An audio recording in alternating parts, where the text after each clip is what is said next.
So today we're gonna talk about loneliness and being lonely, lonely, and what to do about that. Apparently, so the article is called "How to Relieve Loneliness When No One's Around" by the Psychology Today website. And as always, the link is going to be down in the description. It's also going to be in the show notes if you are on the podcast. I do have to say that I've been lonely as well, especially in those fucking COVID times, and I felt really alone. I felt really not great. And just because I was alone, just because I wasn't around people, and so on and so on and so on, especially when it comes to weekends, because during the week I am having a job, I am dealing with people, and I'm basically surrounded by people all the fucking time. If it is something good or something bad is now debatable, since I'm having to do with a lot of elderly people, which means that if I am COVID positive, which is not that unlikely, then the chance of me infecting quite a lot of people is so dangerously high that it is insane. But we don't get tested. This is the funny thing. I'm working for the fucking Red Cross, but we don't get tested. Yeah, it is what it is. But anyway, let's see. Yeah, let's just see. Maybe afterwards I'm going to talk about some things that I maybe did and thought about so that I don't feel that lonely and bad about things. But anyway, by Marisa Franco, PhD, Platonic Love, Loneliness. There's actually a category or topic thing on the Psychology Today website. Anyway, you can alleviate your loneliness even when you're alone. With COVID rates surging, many of us are opting to ditch our travel plans and spend the holiday alone, but that doesn't mean the holidays have to be lonely. Science reveals that there are ways to feel more connected even when no one's around, and so here's how. Engage in a hobby. Research finds that a distinguishing characteristic of people who are alone but not lonely is that they feel in control.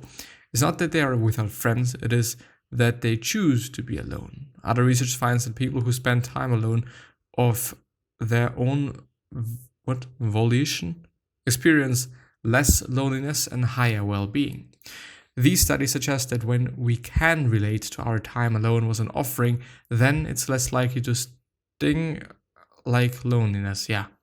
We can do so by engaging in a hobby, cooking, crafts, house projects. These are activities that will transform our alone time into something that feels meaningful and fulfilling. And I do have to say, yeah, I've experienced that as well, and I've seen that as well. If I kind of choose, if I'm spending my time meaningfully especially, and it is something that fulfills me, something that I like to do, then I don't really think that much about being alone and just, the lockdown is going on and all of this fucking shit. And I think it's incredibly important. And this is also one of the reasons why I'm actually pretty grateful for the podcast, because it at least gave me and still gives me like a few hours a day that, or in which I'm not really thinking about anything. I'm thinking about what I'm doing and I'm very, very present. And and it gives me a lot of time to also kind of reorganize my head, reorganize my mind, and also possibly be able to impact somebody. Yeah. The second thing is avoid watching TV and scrolling social media. In the book Bowling Alone, author Robert D. Putnam examines various factors that explain why our social why our social engagement has been shrinking over the last few decades. Is it our longer commute times, residential mobility, increased gender parity in the working world? According to his extensive research, none of these explain decreased social engagement as much as the creation of the TV. If TV steals time, it also seems to encourage lethargy and passivity. Putnam, I don't know, argues a phenomenon my friends and I call the plop effect. Plop down on your couch and you'll never get off, no matter how loosey it starts to feel. His book came out before the rise of social media, but it's likely that scrolling on social media has the same effects, given studies that link a sedentary lifestyle to increased loneliness, while technology is the lowest hanging fruit when it comes to distracting us from our loneliness, it will also make us more lonely in the long run. I would say this as well, even though I just definitely hate demonizing social media, and so I just had some error with the recording with things, I don't know, not having enough space actually, but now it is working. I've created enough space. I should actually check that before I'm starting to record, since it's kind of the ultimate bad thing that can actually happen. But yeah, it is what it is.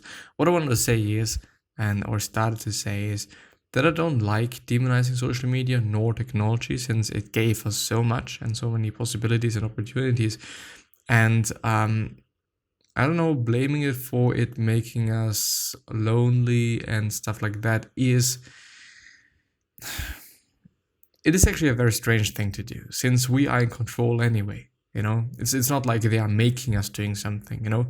It's like, of course, there is there is, what is it called?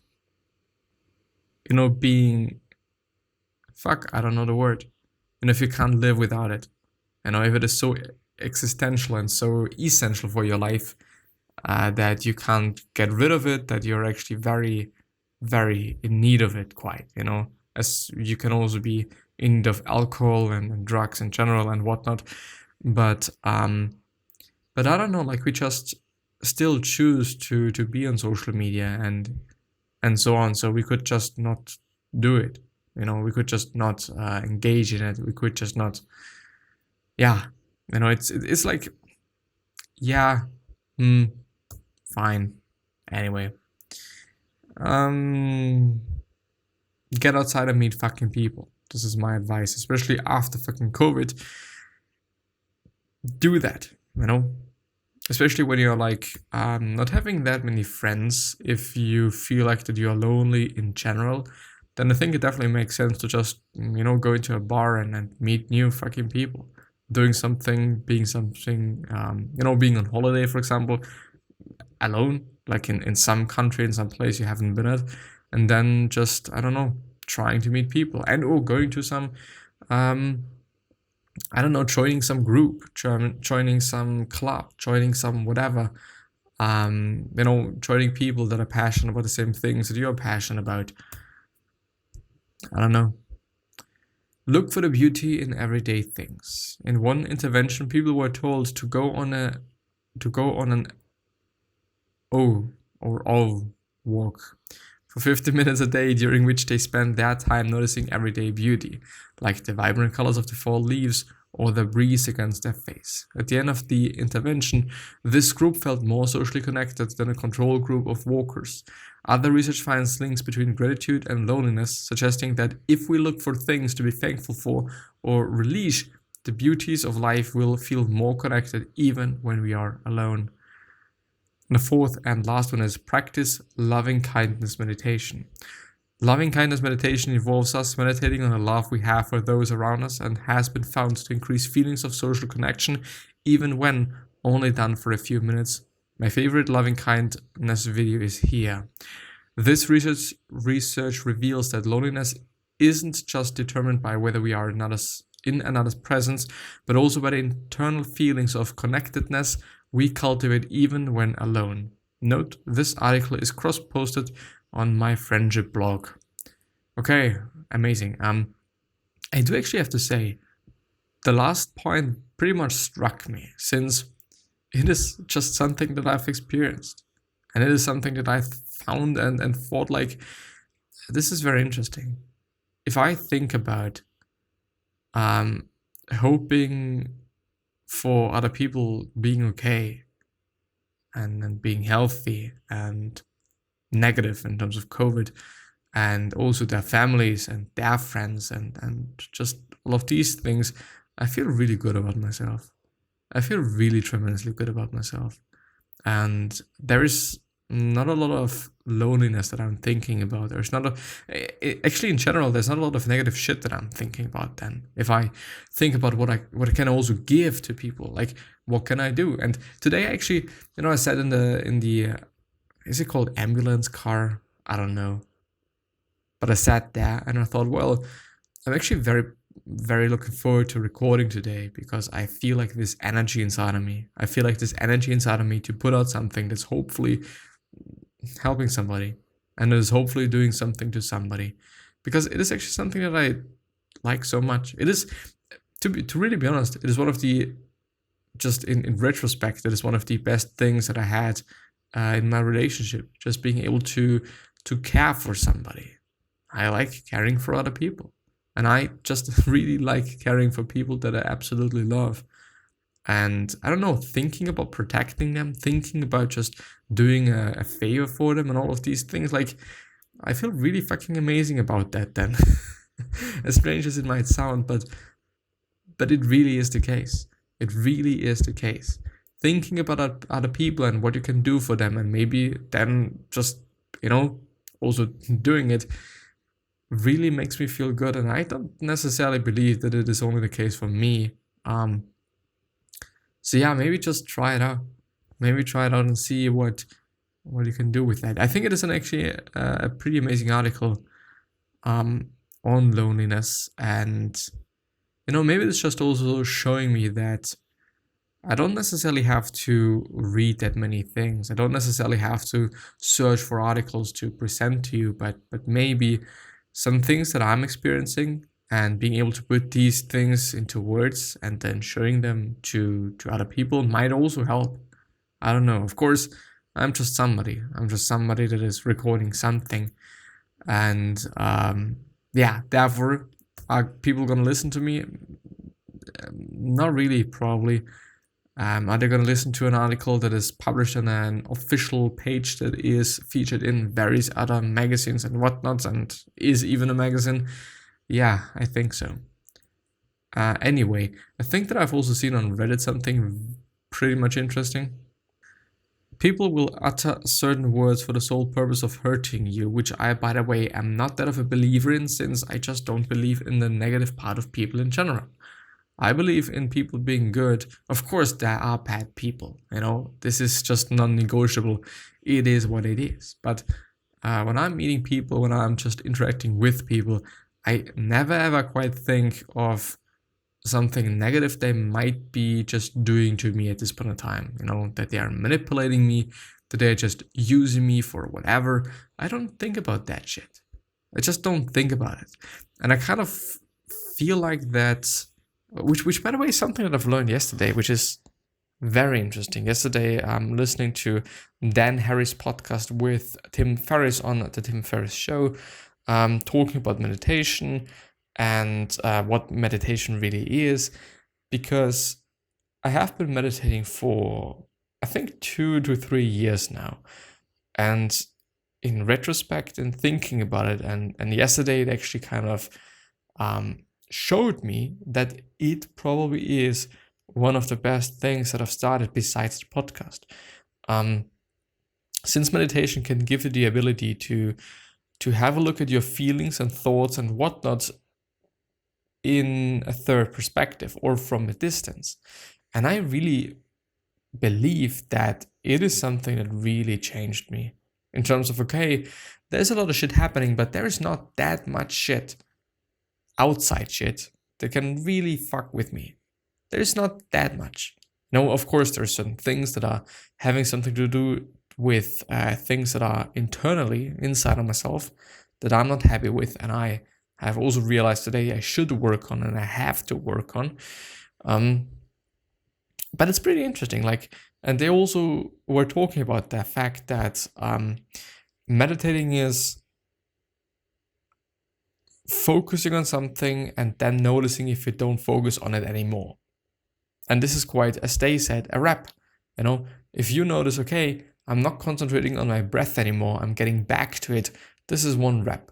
And if you're just feeling it again, 2 reps. If you're feeling it again, 3 reps, and so on and so on and so on. And I think meditating really, really helped me. Whether it is mindfulness meditation, by focusing on your body, on your breath, on whatever it might be, and noticing, and this is the point, noticing thoughts and feelings arising and having a look at them. which is also pretty interesting. When I'm angry or when I just really don't feel like meditating, I still meditate most often. And it is not that of an amazing thing. It really is.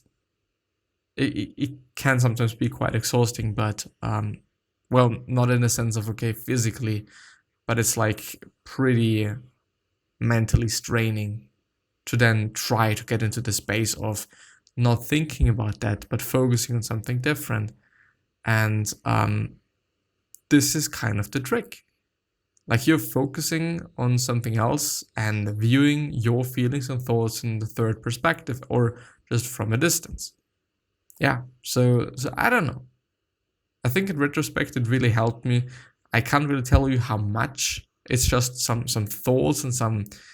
Maybe you're just wishing for it. Maybe you're just wishing for it to be one of these things that I should be happy about starting. But I don't know. Try it out. Try it out. And well, I think it is very difficult to say what it is useful or not, since we get used to things so easily and so quickly. Like, if you're starting something and then you get used to it, you are not going to be able to notice the difference to what it was like before. You then, and this is the problem, and I'm not going to do that, I would actually have to stop meditating for quite some time to then notice the difference. And I don't really want to do that because I'm feared of losing this habit quite. But yeah, anyway, there was something that I thought is pretty cool. I think it was this one. Nobody knows the answer to everything, but with a good ethic, you can know the answer to a lot of things. Work ethic, I guess. One of the best, and this is by Clint Smith III, I assume. One of the best things a teacher ever did for me was say, I don't know the answer to that, but I'll do some research. It modeled a more honest intellectual discourse. You don't have to pretend like you know everything, and you don't always need to have or share an immediate opinion. Which is something that I'm quite often struggling with. Like, if somebody is asking me something and I don't know, and I can't give an answer immediately, and like, I don't know, like I would have to think about that. Something that happens to me from time to time, and it's not that amusing, kind of. But yeah, I think that I'm gonna end the episode there. Combined with the other bit that I've been recording, it should be enough and all quite good. I hope that I've been able to share some things, and then some things of value that you were able to benefit from. And yeah, so I'm gonna see you the next time. I wish you the best health, of happiness, and also success, and also hope that you're gonna remind yourself and you're gonna be remembered, which basically means your legacy, and basically means just being a nice person and then being remembered as a nice person, which is a pretty fucking cool thing. Yeah. 3 other questions that I'm having you are: why are you here? What are you trying to change, and what is bothering you the most? These 3 questions hopefully gonna show you your purpose and maybe even a business idea, which is a pretty fucking cool thing. One other thought, an idea that I'm having you is: what could you essentially say to another person that is indeed gonna change their life? Because I totally believe that we all can say something, and we all can communicate something that is indeed gonna do that. And yeah, I'll see you hopefully soon, and please take care of yourself, your family members, and all of your loved ones, as well as friends. And yourself, of course. So yeah, bye-bye. I don't know, tell me if I've been able to share something that was of value to you, and I'm looking forward to seeing you the next time. So bye-bye.